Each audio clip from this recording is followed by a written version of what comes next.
Goeiemôre hier op maandagoggend en ons is hier in die boek Spreuke besig en ek wil vir jou saamlees Spreuke 5 vanaf vers 1 en vers 2. Hy sê, my seun, slaan ag op my wysheid. Dink goed na oor my raad. Dan sal jy self ook goeie oordeel aan die dag kan lê. Jy sal met gesag kan praat. Hierdie raad aan 'n seun. Ons het nou al 'n rukkie daarna gekyk hoe Salomo altyd hierdie vader-seun verhouding hanteer. En hier gee hy een van daai beloftes. My seun, as jy regtig tyd met wysheid spandeer, dan gaan jy ook eendag met gesag kan praat.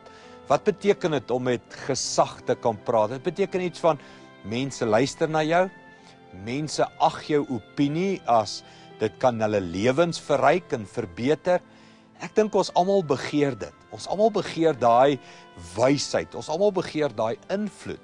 Ons almal begeer dat mense na ons sal luister en dink, weet jy, ek kan maar stil bly en luister as daai ou praat.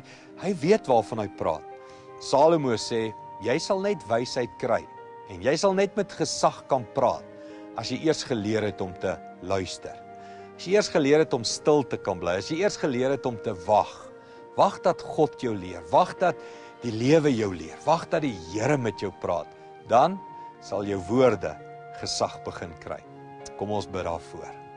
Hemelse Vader, ons wil almal met gesag praat. Ons wil almal hê ander mense moet vir ons luister. Maar wysheid begin deur eers self te luister.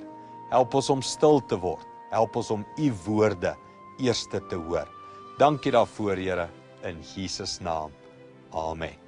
Goed gaan, sien weer môre.